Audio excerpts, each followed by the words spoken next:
Salut tout le monde, bienvenue à ce 22e vidéo sur le jeu Nevsky publié par G&T Games en 2019. Dans ce vidéo, je vais partager avec vous ce que j'appelle mon humble ouverture Teuton. Je ne me proclame pas là, un expert de Nevsky. J'ai joué une coupe de games de campagne. Je pense que je me débrouille. Je pense que j'ai surtout joué avec les Teutons. Je pense que j'ai réussi à développer comme je dis, là, une ouverture là, je vais passer à travers les deux premiers tours de la campagne en tant que teuton. Un plan qui est assez solide, là, puis qui dépend pas tant que ça de ce que le Russe va faire, parce que le Russe, au début, n'est pas vraiment une menace. Là. Comme je l'ai dit dans d'autres vidéos, là, c'est des teutons qui sont à l'offensive. Là. Fait que ce serait assez étonnant là, que les Russes puissent vous mettre des bâtons dans les roues. Là. À partir du tour 5, c'est une autre affaire. Là. Puis à un moment donné, il faut switcher en mode défensif. Puis je vais parler de ça un petit peu. Là. Je vais surtout focuser sur les deux premiers tours parce que souvent on est overwhelmed. On est surchargé mentalement quand on commence à ce jeu-là. Comme je disais, toutes les capabilities qui sont disponibles. Où est-ce que je vais? Qu'est-ce que je fais? C'est important d'avoir un plan à chaque tour. Puis vous allez voir là, que selon mon ouverture, on a un plan à chaque tour. Fait que servez-vous de ça pour vous inspirer là, pour passer à l'hiver, puis continuer comme ça. Là, tu sais, dans le fond, là, qu'est-ce que vous voulez faire? Puis là, maintenant que vous savez, vous avez une idée de ce que vous voulez faire, ben, de quoi avez-vous besoin dans la phase de levée? Avez-vous besoin de vaisseaux additionnels, de capabilities additionnelles? Mais tout commence tout le temps par ce que vous voulez faire. Puis une fois que vous savez ce que vous faites, que commencez pas, c'est normal, vous commencez une phase de levée, là, puis les deux yeux dans le même trou, comme on dit en bon québécois, là, parce que en vous disant, je sais pas qu'est-ce que je fais, qu'est-ce que je donne à qui, mais si vous n'avez pas de plan, c'est normal que vous soyez mélangé comme ça, là. Fait que commencez par avoir un plan réaliste. Rappelez-vous qu'une fois que votre deck de commandement y est fait, on ne peut plus le changer, là. Fait qu'essayez aussi de prédire un petit peu ce que l'autre va faire, ce que votre adversaire va faire pour essayer de vous mettre des bâtons dans les roues, là. Puis, mais bon, on va y aller étape par étape, là, puis je vais vous expliquer le raisonnement de ces décisions-là, là. Puis il y en a d'autres, des ouvertures, ça c'est la mienne. Mais bon, pour une première game, vous pourrez peut-être l'essayer. Euh, puis même si vous jouez contre quelqu'un d'autre qui a écouté mes vidéos, ce qui est assez improbable, ben, c'est le 22e vidéo de la série. Là. Ça fait longtemps que les gens ont lancé la serviette, fait que vous devriez être correct. Mais si vous, même si vous jouez contre un Russe qui a écouté les vidéos, comme je disais, il ne peut pas faire grand-chose pour s'opposer à ça, là, avec les ressources qu'il y a en place. Fait que le teuton commence avec trois seigneurs sur le jeu, Herman, Knud et Abel et Yaroslav. Puis je vous le dis tout de suite, là, les fans de Yaroslav, là, moi je ne fais pas faire grand-chose. Là. Yaroslav est dû pour disbender au tour 2. Il va disbender au tour 2. Dans mes games, il disbande au tour 2. Je lui donne zéro amour. J'exploite son minable point de lordship pour faire quelque chose au premier tour, puis après ça, bye bye, il s'en va. Là. Fait que mes vidéos vont focuser beaucoup sur Herman et Knud et Abel, des bons seigneurs. Tu sais, là, avec 3 de lordship, bon, 3 de commande dans le cas d'Herman, 2 pour Knud et Abel, c'est un petit peu plus ordinaire, mais ils ont accès à des vaisseaux qui ont de l'allure, là, sont capables de se battre. Là. Fait que c'est quoi le plan? C'est mon plan au premier tour, là, c'est pas compliqué. Là, je vais vous le résumer comme ça, puis on va voir après ça comment ça s'articule. Là. Mon plan au premier tour, c'est que Knud et Abel capturent Coporier et Herman capture Isborsk. Fait que je suis assez fringant. Moi, au premier tour, là, je capture deux forts russes en seulement 6 cartes de commandement. Puis en utilisant uniquement deux seigneurs, comme je disais, Yaroslav bougera pas, dodenne pas. Là, il va bienvenue, puis bye bye. Il va rester à la même place, puis il sera pas du tout impliqué là-dedans. Comment qu'on fait ça? D'abord, euh, je ne me fie pas sur la chance pour m'aider. Fait qu'on rappelle qu'au premier tour du scénario, vous allez piger deux cartes aléatoirement de votre deck, mais exceptionnellement, vu que c'est le premier tour, vous allez regarder la partie du bas, les capabilities. Tant mieux si j'en pogne qui s'appliquent, ça va me faire plaisir de les assigner. Si c'est des cartes comme Ballisteri, là, qui donnent des arbalétriers, ben, je vais les mettre à Herman, Picnud et Abel. Fait que je les jette pas aux poubelles, les bonnes cartes que je pige, là. Et vous allez voir que ma stratégie prend pour acquis, comme ça je risque pas d'être déçu, que j'ai rien pigé de bon dans mes deux premières cartes. OK? Fait que c'est pas une stratégie qui repose sur la lock là, de piger deux cartes sur un deck de 21, là, puis d'espérer de piger les bonnes affaires. Vous allez voir les capabilities que je mets en place. Tant mieux si je pige certaines de ces capabilities-là gratuitement. Je vais me permettre d'autres petites folies avec les points de lordship que j'ai, là, mais je me fie pas là-dessus pantoute. OK? Fait que je vais même le skipper parce que ça, c'est tellement aléatoire de toute façon qu'on ne le sait pas. Autrement, à part ces deux cartes-là, il ne faut pas oublier que du moins le premier tour de Nevsky, là, c'est assez scripté. Là. Fait qu'il n'y a pas beaucoup d'éléments de surprise. Là. On le sait, les seigneurs, où ils partent, avec quoi qu'ils partent, on sait combien ils ont de points de lordship. Bon, à part les deux capabilities qu'on pige, et ce que le russe va piger comme capability, je m'en fous également. Là. Ça n'a aucune influence là, sur mon plan. Alors, Herman, lui, ce qu'il fait au début, il va recruter un premier point de lordship, il va recruter un de ses vassaux là, qui est assez intéressant, là, qui est comme un chevalier puis un homme d'armes. On l'équipe pour la guerre un petit peu. Alors là, il a de l'air de ça. Il arrive à ce que moi j'appelle le chiffre magique de 6. Rappelez-vous qu'à partir de 7 unités ou plus, quand vous devez vous nourrir, vous devez bouffer 2 de provisions. Alors 6 est vraiment un chiffre magique qui vous donne une bonne force de frappe, surtout que là, il n'y a pas de scrap là-dedans. Là. Il n'y a pas de milice puis de cavalerie légère. Là. Ce ne sont que des troupes de qualité. Là. Fait que c'est ce que j'aime beaucoup d'Herman. Là. Il recrute un vassal, tombe à 6 troupes pile puis des bonnes troupes. Là. Il coûte pas cher de bouffe puis il est équipé pour veiller tard. Herman vient avec un transport au début, moi je lui donne un cart et avec un chariot, puis avec ses deux derniers points de commande, je lui donne deux autres carts, deux autres chariots. Alors notre ami Herman se ramasse avec trois chariots sur son plateau. That's it pour Herman. Next, je vous ai parlé de notre ami Yaroslav, du haut de son point de lordship, son unique point de lordship. Alors c'est Yaroslav qui a la job d'aller chercher William de Modène. Alors, on va utiliser William de Modène, là. Fait que c'est Yaroslav qui a la job de le mettre en jeu. Fait que le mettre en jeu, ça coûte un point de lordship, alors Yaroslav a terminé.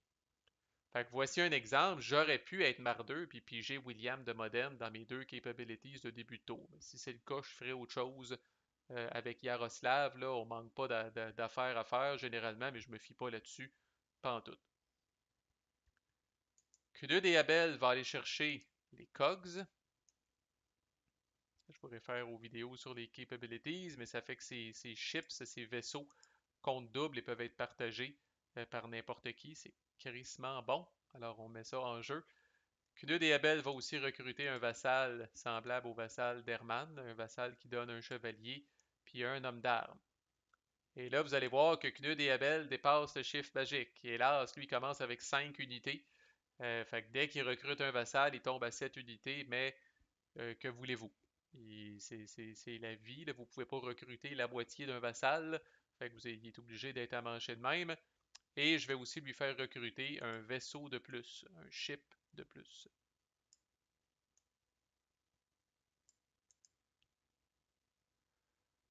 Voilà. Qu'arrive-t-il maintenant dans la phase d'appel aux armes? Donc toujours dans la phase de levée, là, mais après le muster, c'est la phase d'appel aux armes. Alors comme Teuton, je peux la faire parce que j'ai William de Modène qui est là. Alors ce que je fais là, pour le faire au long, là, c'est que je commence par déplacer le pion de William de Modène sur un Bishopric. Je l'amène sur le Bishopric où se trouvent Knud et Abel. Et l'utilité, la vraie utilité de William de Modène, c'est que je vais permettre à Knud et Abel de refaire un muster avec ses 3 points de lordship. Après quoi, William de Modène retourne se reposer sur sa carte. Fait que là, essentiellement, Knud et Abel refait son muster avec 3 points de lordship. Je vais chercher un autre vassal. Il y a une autre stratégie qui est de dire tant qu'à avoir plus que cette unité, ben Chris, on va en avoir pour la peine. OK? Fait qu'éventuellement, moi, Knud et Abel, là, je recrute tous ces vassaux. Pas au début, parce qu'il faut charrier ce monde-là avec des bateaux, puis ça commence à être de l'ouvrage. Mais éventuellement, là, une fois qu'il est rendu en territoire ennemi, c'est peut-être au tour 2, là, je me rappelle plus, là, mais je vais recruter même son troisième vassal. Fait que, tu sais, essayez de vous tenir à 6 ou moins d'unités, là. À partir du moment où vous pognez 7, posez-vous la question comment je ferais pour en avoir plus. Tant qu'à être une machine de guerre ambulante, on va être une machine de guerre ambulante pour la peine. Alors, premier point de sa deuxième shot de Lordship à un autre vassal. Là, checkez ça, comment ce qui est impressionnant. Là. Sacrament. Bonne chance. Là. 9 unités, dont 3 chevaliers, toutes des unités avec armure. Encore là, il n'y a rien de cheap là-dedans, c'est toute de la qualité. Là. Alors, Knud et Abel fait peur un petit peu. Je vais aller l'équiper, le temps qu'à ce qu'il fasse peur, je vais aller l'équiper de Ballisteri pour son deuxième point de Lordship. Le premier Ballisteri que je prends, c'est toujours le pont, Bridge. Alors, je répète, c'est son matché à 3 événements et l'événement que je trouve le moins intéressant peut-être, c'est le pont. Fait que c'est le premier Ballisteri que je vais mettre. Fait que là, ces hommes d'arbre ont des arbalètes là, qui font 3 hits là, parce que c'est divisé par 2, round-up, là, quand même très fort. Puis là, le troisième point de Lordship, vous avez le choix. Ordensburgen est intéressant, celui qui transforme ces places-là en seats de seigneur. Fait qu'évidemment, ça, c'est intéressant. La rançon peut être intéressant. Là, je ne repasse pas chacune de ces capabilities-là. Là, je vous réfère la rançon là, qui vous donne du fric si jamais un seigneur russe crève en bataille ou se rend suite à un siège. Puis même les hill forts peuvent être intéressants jusqu'à un certain point. Là. Fait qu'Ordensburgen qui est ici, la capability qui est ici, là, qui ajoute des seats d'extra. Encore là, je l'ai dit dans une vidéo, mais ce que j'aime pas d'avoir cette capability-là en jeu, c'est que je me prive de cet événement hyper puissant là, qui permet de shifter Alexander ou Andrei. Hillfort, c'est ce qui permet d'ignorer un seigneur, de ne pas avoir à feeder un seigneur qui est en Livonie à chaque phase de feed, pay, disband. Puis sinon, rançon. Encore là, ce que j'aime pas de rançon est sur la même carte que famine. Famine qui est toujours intéressant à piger comme événement. Là. Fait qu'en théorie, moi, souvent, je vais venir mettre Hillforts. Puis là, il y a une stratégie aussi. J'aime pas l'événement de Hillforts, qui est de rapprocher Rudolph, mais Rudolph, au début, il est déjà recrutable. Ou de lui donner plus 2 de Lordship. Mais bon, moi, je mets pas Rudolph en jeu tout de suite. Fait que je trouve ça toujours triste de piger cet événement-là. Fait que moi, en théorie, je mets cet événement-là, même si concrètement, ça sert pas à grand-chose. Maintenant, voici ce qu'on fait dans l'ordre et la discipline. Je vais même bâtir mon deck, je pense, à la demande générale. Fait que je m'en viens ici. On commence un nouveau plan. Fait que Knud et Abel jouent en premier, suivi d'Herman, suivi de Knud et Abel, suivi d'Herman, suivi d'Herman, suivi de Knud et Abel. 6 cartes en été. Bingo, je pèse sur ce piton-là. Mon plan est ici.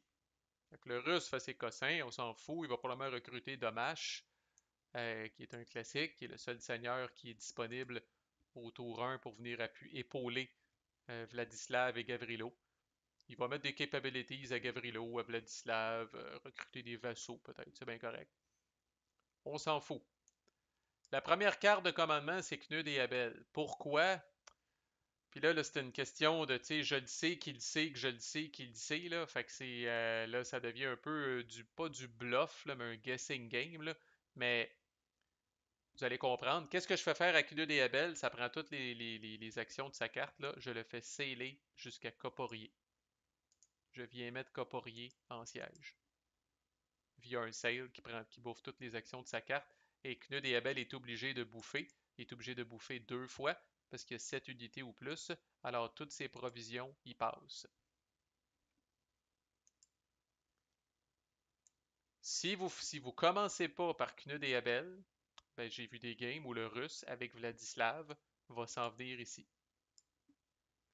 Et là, vous êtes carrément fourré, vous ne pouvez pas sceller à un endroit où se trouve un seigneur ennemi. Et c'est grave en crise, c'est dramatique. Vous allez dire, ah, Marco, c'est pas plus grave que ça, on arrive ici. Oui, c'est grave en esti, là. Parce que si vous arrivez ici, bon, vous allez conquérir la trade route, bravo. Comme je disais, c'est un peu pointless de toute façon, là. Mais là, après ça, là, là, ça vous prend un boat, normalement, pour vous en venir ici. Vous pouvez rien charrier pour vous en venir à Kaibolovo.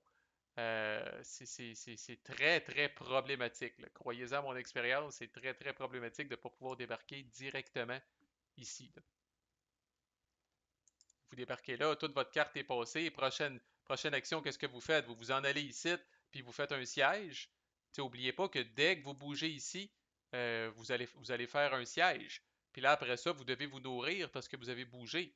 Mais Knud et Abel n'a plus de bouffe. Okay? Fait que son marqueur de service se tasse. C'est ordinaire en crise pour commencer la game. Way to go.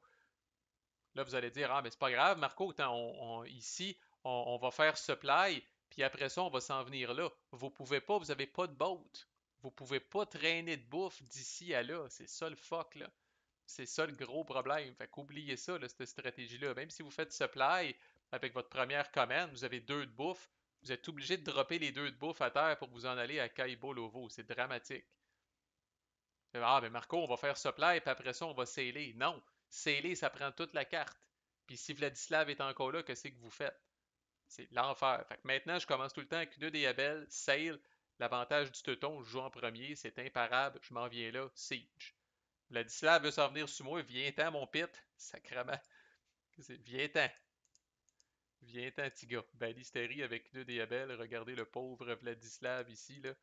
Même s'il est recruté de ses vassaux qui sont de la vulgaire milice, le Knud et Abel va n'en faire qu'une bouchée en défenseur en plus. Viens-t'en, mon pit. Herman. Herman va faire supply. Il y a trois cartes. Il est directement sur Dorpat.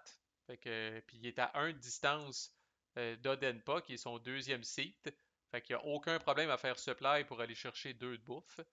Alors Herman va chercher deux de provisions avec une action de supply. C'est très optimisé, les actions de supply. Et là, vous voyez, c'est pas un hasard. Il y a trois cartes, trois de bouffe. Alors, avec ces deux derniers points de commandement, je marche ici sur un trackway avec un card. Je suis capable de tout charrier ma bouffe. Troisième commande, je marche ici jusqu'à Isborsk que je viens mettre en siège. N'oubliez pas que dès que vous arrivez sur une localité ennemie, votre carte est finie puis vous devez bouffer. Vous la mettez en siège, votre carte est finie, vous devez bouffer. Il n'y a pas d'histoire dans ce jeu-là de ne faire que passer devant une localité ennemie puis de continuer. Que là, Herman doit bouffer, mais il est au chiffre magique, alors ça lui coûte seulement une provision. Là, la fameuse question, que faire si le Russe a joué Gavrilo en premier puis qu'il s'est avenu à Isborsk? Aucun problème, je fonce dessus pareil. Je fonce dessus pareil. Gavrilo, normalement, là, c'est bon, c'est un peu ordinaire. Les troupes qu'il a. Là, c'est certain, par exemple, si Gavrilo s'est grillé, mettons là, qui est allé all-in là, avec son 3 points de lordship, il s'est mis ses hommes d'armes. Euh, Mettons qu'il a tout mis. Là. On va dire qu'il est motivé et qu'il a tout mis ses troupes. Ben là, j'avoue que je dois avouer que je chie un peu dans mes culottes, peut-être. Là. Parce que là, malgré qu'il y a des troupes de moins grande qualité, Gavrilo va être défenseur. Fait qu'il frappe en premier. Là. Fait que, ça a l'air de rien, là, mais sa cavalerie fait 3 hits en partant. Puis après ça, si on se rend là, ben c'est là, encore là, s'il a tout gardé, là, 1, 2, 3, 4, là, ces troupes à pied font 4 de hit. Là, c'est certain que vous avez des belles troupes, là. Mais bon. Généralement, Gavrilo a autre chose à faire parce que Vladislav, lui, a juste 2 de lordship. Fait que généralement, c'est Gavrilo qui va être pogné pour recruter Dommage. Puis Dommage, c'est pas dans la poche, c'est un 4 ou moins que ça prend. Fait que des fois, ça va prendre 2 essais pour recruter Dommage. Fait qu'il restera pas grand-chose avec Gavrilo. Là. Fait que si Gavrilo a ses troupes de base, je fonce dessus. Sinon, j'avoue que je peux peut-être me garder une petite gêne. Là. Là, ben, s'il est là, ce que je vais faire, c'est qu'au tour d'après, là, avec Herman, là, je vais amener ses autres vassaux. Là, je vais dire, là, si j'y vais. Prête pas prête, j'y vais. Puis je donne des capabilities à Herman, puis let's go. Ça se peut aussi que Gavrilo soit là, puis s'en aille en siège. Si oui, j'ai aucun problème avec ça. Là, entre guillemets, on va le starver, on va le faire crever de faim à Isborsk. Il n'y a aucun problème avec ça. Ensuite, fait que ça c'était, sorry, Herman. Deuxième carte. Troisième carte, Knud et Abel. Knud et Abel chill à sa troisième carte. Il va faire l'action de supply 2 fois. Il est directement sur un port. Il y a 3 ships, mais c'est maximum 2. Là. Fait qu'uniquement avec ces ships, étant donné qu'on est en été, chaque action de supply peut y amener 2 provisions. Fait que là, Knud et Abel font vraiment le plein en provisions, et surtout avec 4 provisions. Ils n'ont pas besoin de feeder. Ils n'ont pas besoin de se nourrir parce qu'ils n'ont pas bougé, ils ont juste fait du supply. Next carte, Herman. Herman, j'y fais faire un autre siege à Isborsk. Donc l'action de siege, cette fois, il peut, parce qu'il y a autant de seigneurs que la capacité d'Isborsk, ça va venir ajouter un autre marqueur de siège, et ça, par exemple, ça lui demande de se nourrir. Si Gavrilo était assiégé, Gavrilo lui aussi sera obligé de se nourrir suite à ça. Ensuite, Herman encore, fait que de faire Siege, ça prend toute votre carte, mais de faire Storm, l'assaut d'une place forte, ça prend pas toute votre carte. Fait que là, avant de faire l'assaut de la place forte, Herman, avec ses deux premiers points de commandement, va faire Supply deux fois. Fait qu'il y a deux cartes pour se rendre à Dorpat, c'est bon. Après ça, on reset les transports. Il y a deux cartes pour se rendre à Odenpa, c'est bon. Fait qu'il est capable, avec chacune de ses actions de supply, il est capable d'aller chercher deux de bouffe. Fait qu'au total, il va aller chercher 4 de bouffe avec ses deux actions de supply. Puis il va faire Storm. Là, on ne fera pas le Storm en détail. Ses odds sont bonnes à cause qu'il y a deux marqueurs de siège. Fait que rappelez-vous que les deux marqueurs. Là, vous allez me dire, écrit, j'espère que ses odds sont bonnes, mais c'est pas dans la poche, hostie. Ça m'est arrivé de failer. Il y a une seule unité à bord, des arbalétriers, la garnison, mais protégée par des murs 1 à 3, puis après ça, son armure 1 à 3. Puis eux autres tirent en premier lors de la phase de tir à distance. C'est fort possible qu'un homme d'armes meure. Fait que dans le fond, Herman est protégé par ses Siege Works 1 à 2. Puis après ça, c'est moins 2 à l'armure. Fait que l'homme d'armes, faut qu'il pogne 1. Fait qu'assumer qu'il y a un homme d'armes qui va mourir. La deuxième shot, par exemple, la mêlée comme tel, des hommes d'armes de la garnison. Encore là, il faut qu'elle passe le Siege Works 1 à 2. Puis après ça, il faut qu'elle traverse l'armure 1 à 3. Fait que ça, vous avez plus de chances de garder votre homme d'armes. Fait que mathématiquement, il y a des bonnes chances qu'au moment où Herman, ça vienne son tour de se battre, là, il y a 5 hits pour essayer de tuer ce petit homme d'arme-là, avec 25% de chance à chaque fois. Je ne me rappelle pas c'est quoi les odds, j'ai calculé d'habitude, là, mais c'est autour de 75-80%. Fait que ça peut chier. Puis si ça chie, c'est triste. Là, n'oubliez pas le fait que vous avez deux marqueurs de siège, ça peut durer deux tours. Le siege, je veux dire le storm, le storm peut durer maximum deux rounds. Fait que, tu sais, si vous êtes comme ça, puis ça n'a pas marché, ben vous pourriez faire un deuxième round. Là, un deuxième round, les arbalétriers vous tirent encore dessus. Probablement qu'il y a un autre homme d'armes qui va mourir. Peut-être qu'il y a un autre homme d'armes qui va mourir de la mêlée de la garnison. Puis là, Herman va avoir juste trois shots. Là, trois shots plus les 4-5 qu'il y avait au départ. Là, vous tombez dans le 90% et plus. Fait que les odds sont très bonnes. Isborsk devrait tomber. N'oubliez pas, essayez de récupérer, essayez de rallier tout le monde qui est mort pendant un storm, c'est un qu'il faut pogner sur le dé et non pas leur jet de protection. Fait que ça se peut qu'Herman finisse ce tour-là un peu démuni. OK? Il faut quand même watcher Gavrilo, là, qui est pas. Qui peut être une menace quand même, dépendamment des vassaux qui est allé chercher. Fait qu'on met un Conquered Marker et Knud et Abel fait la même chose avec sa dernière carte, mais lui vraiment va venir stormer, prendre d'assaut Corporier. Fait un seul marqueur de siège, une seule round, mais lui considérant tout ce qu'il y a, et les balisteries. Ça fait une crise de différence aussi, les balisteries. Fait que Knud et Abel, tout de suite après que les arbalétriers de la garnison vont avoir tiré, Knud et Abel devraient avoir deux shots. Ou dès qu'il passe les murs, lui aussi, ça donne moins 2 à l'armure de la garnison d'hommes d'armes. Ça devrait être assez pour les tuer.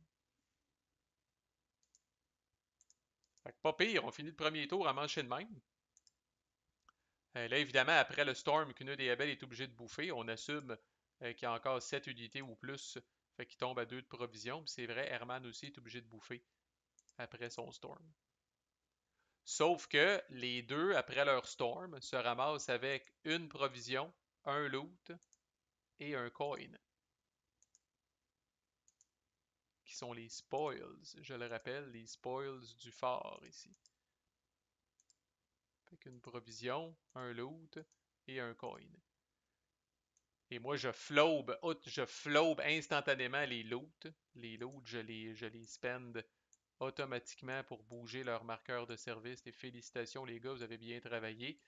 Et même souvent, là, comme je vais prendre un coin d'Herman, je vais le bouger d'un autre shot, puis pourquoi pas un coin de Knud et Abel, puis le bouger d'une autre shot. Alors là, je viens de les éloigner pas mal du marqueur de tour. C'est l'avantage quand vous faites des storms et vous prenez d'assaut des places fortes, c'est que les seigneurs se maganent un petit peu, mais vous pouvez les garder plus longtemps. L'autre tour 2, déjà là, c'est un petit peu plus, il y a un petit peu plus d'inconnus. Quels sont les événements que le Russe va pogner? Quels sont les événements que vous allez pogner? Là, c'est là que ça devient un petit peu plus flou. Là, puis je peux pas vous donner nécessairement un plan qui va marcher à tous les coups. Là. Je vais vous donner un exemple bien simple. Tu sais, si le Russe pogne famine comme événement autour d'eux, Chris, ça change complètement le taux, là. Vous allez voir que je fais du supply, je fais toutes sortes d'affaires. Fait que là, avec famine, là, ça devient très, très, très difficile, là. Puis là, on revient à ce que je disais dans les autres vidéos, là, il y a des événements là, que Calvas, c'est un cauchemar, là. Mais de manière générale, Yaroslav décrisse. Alors, dès qu'on est autour d'eux, c'est bye bye Yaroslav. Il peut revenir, là. Vous avez son cylindre s'en va 2 tours plus loin, là. Généralement, je ne suis pas très pressé à le recruter. Ben, il quitte. Que fait Herman dans sa phase de muster? 2 autres cartes. Chris, il aime ça les cartes, mais c'est parce que là, Herman bientôt va aller un petit peu plus loin. Puis on se prépare pour l'hiver aussi. Ça a l'air de rien, là. Mais à la fin de l'hiver, Herman va se ramasser avec 3 traîneaux, là. Le fait d'avoir le nombre impair, vous crossez le système un petit peu, là. Puis Herman va avoir 3 traîneaux lors de la fameuse conversion. Puis je donne des balisteries, surtout s'il a été magané, là, pour Tipit, là, je veux pas trop me faire niaiser par Gavrilo, là. Fait que je vais venir lui donner les balisteries. Ma deuxième priorité, c'est celle qui a l'événement Marche. Comme je disais, j'aime beaucoup garder embuscade dans le deck au cas où que je la pige puis que je puisse surprendre le russe avec ça. Knud et Abel, j'y donne trois chariots. Lui aussi, je vais commencer à le griller là, pour l'hiver. Fait que lui va se ramasser avec, à la fin du tour, il va se ramasser avec 2 traîneaux. Et notre ami William de Modène, qui est encore là, s'en vient à Riga et va faire apparaître Andreas drette là. Alors, Andreas, dont le domicile est Riga, il apparaît là. Je le fais avec William de Modène à cause de la valeur de fealty complètement affreuse d'Andreas von Felben. Et notre ami Andreas von Felben, je lui donne 2 cartes quand il arrive. Et ça, c'est pas son lordship, là. Ça, c'est ses starting transports qui sont écrits ici. Alors, comme pas le goût de jouer avec le feu, là, puis de dépenser des points de lordship, d'essayer de brasser 2 ou moins, là, avec un dé, là. Fait que j'amène William de Modène, il amène lui-même Andreas ici. Puis après ça, il vient se reposer sur sa carte. Andreas, c'est quand même une bonne valeur de service, 4. Fait qu'il est ici, vous allez voir qu'on s'en occupe là, dès le prochain tour. Fait qu'on fait un nouveau plan, cette fois Knud et Abel en premier, Knud et Abel en deuxième, Andreas en troisième, Knud et Abel en quatrième, Herman, puis Andreas.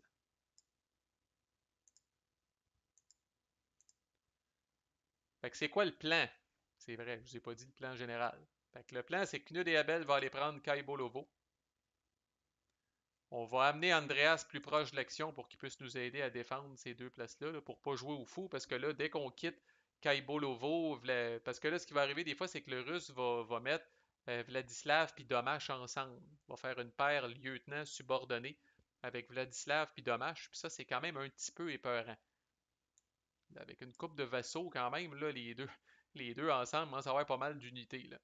Fait que c'est un petit peu épeurant. Fait que là, faut défendre nos places. Là, là, puis là, à partir du moment où on a 2 forts de conquis, ben là, idéalement, ça prend 2 seigneurs pour les protéger. Fait que Knud et Abel part en premier. Il s'en vient ici, à Kaibolovo. Là, regardez comment c'est bien fait, là, mais j'ai pris. C'est pour ça que j'ai pris des chariots. Fait que j'ai 3 chariots, 3 de provisions. Fait que je suis correct, j'arrive ici, puis je mets la place en siège. Là, écoute, est-ce que Vladislav pourrait être là, comme je disais, là, il peut y avoir une coupe de patente, là, mais généralement, il est pas là, là. Parce que pour se rendre là, il y a quand même besoin de faire le tour par ici, puis ce serait un peu étonnant qu'il se soit rendu là, mais qui sait. Deuxième carte, là, c'est là que vous allez voir comment que Supplies peut commencer à être fort en crise. Deuxième carte, avec ses 2 de command, Knud et Abel peut faire Supply pour 3 provisions s'il veut à chaque fois, là. Ah, premièrement, c'est vrai, il y a en bougeant ici, il a dû se nourrir 2 fois. Fait que là, il est encore short en provisions. Vous dites, Chris, je passe mon temps à ramasser des provisions, mais checkez bien ça avec cette carte-là. Alors, comment ça se fait? Fait que d'abord, un carte pour stresser jusqu'à Coporier. Coporier est un port, fait qu'avec un port puis 2 chips, Claude et Abel peut aller chercher 2 de bouffe à chaque fois. Puis après ça, il est capable un cart, un cart, un cart pour s'en venir à Wessenberg, qui est un de ses sites. C'est pour ça que chaque action de supply lui donne 3 de provision. Puis rappelez-vous que vous resettez les moyens de transport à chaque fois que vous tracez. Fait que oui, ça prend un cart pour aller à Coporier, ça prend 3 cartes pour aller à Wessenberg, mais ça ne vous prend pas 4 cartes au total, parce que chacune de ces routes-là est faite avec un gros reset entre les deux. Fait que croyez-moi sur parole, mais avec 2 actions de supply, Knut et Abel est capable d'aller chercher 3 de provision à chaque fois. Et là, il n'y a pas besoin de bouffer parce que tout ce qu'il a fait, c'est supply. Andreas, c'est là qu'on va profiter là, de cette carte broken-là, les cogs. Alors, les chips de Knud et Abel peuvent être partagés n'importe où. Alors, Andreas va utiliser les chips de Knud et Abel. Alors, il y a 1, 2, 3 chevaux et 2 de provisions. Fait que ça lui prend en tout 5 chips. Fait que non seulement avec cogs, ils sont partagés partout, mais ils comptent double. Fait que Knud et Abel a 6 chips qui peuvent être partagés partout, ce qui permet à notre ami Andreas de sceller. Puis habituellement, je vais l'amener ici. J'essaye de ne pas l'amener ici parce que même si vous l'amenez ici et que vous conquérez la place, ce ne sera pas considéré une localité friendly. Fait que Andreas, au prochain tour, ne pourra pas utiliser sa valeur de lordship. Alors je viens le parker ici. De toute façon, il est assez proche de l'action. Il est obligé de bouffer juste une fois. Alors, Knud et Abel, tantôt, là, ils pouvaient bien juste se déplacer là, avec Sail, là, 1, 2, 3, 4 unités de cavalerie, puis il y avait 2 provisions à l'origine, fait que ça y prenait pile ces 6 ships. Tout a été calculé pour vous. Ensuite, Knud et Abel, ben, il va forager, ça va lui donner sa 8e provision, là, il est à sa limite. Puis après ça, il va faire un storm de Kaibolovo. Encore là, il y a même avec un seul marqueur de siège, suffisamment de monde pour conquérir la place. Ça devrait bien aller. Ça vous donne votre 3e conquête d'automne. Notre ami Herman va marcher jusqu'à ici. Puis il va faire un supply 2 fois. Fait que lui aussi, 1, 2, 3 cartes, il est capable de se rendre là. On reset. 1, 2, 3 cartes, il est capable de se rendre là. Alors chaque action de supply lui donne 2 de provision. Alors il plafonne à 8. Il est obligé de se nourrir parce qu'il s'est déplacé, fait qu'il tombe avec 7 de provisions. Puis Andreas, lui, dans le fond, va faire supply 3 fois en utilisant encore là les chips de Knud et Abel pour la dernière fois parce qu'on s'en va en hiver. Fait que là, notre ami Andreas, en faisant supply 2 fois, ben, ça lui donne 2 de bouffe à chaque fois. Fait que t'as un prov 3.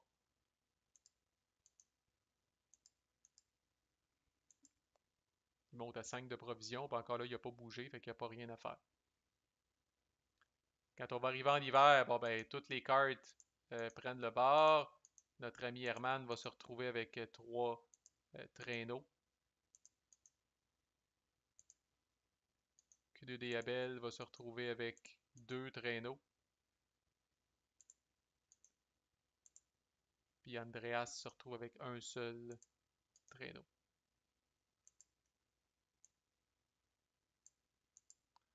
Je pense à ça, move encore plus optimisé. Ouais. C'est parce que des fois, je pas ça. Là, Andreas a fait supply, mais des fois, je pas ça, avoir la flexibilité de peut-être l'envoyer ici, là.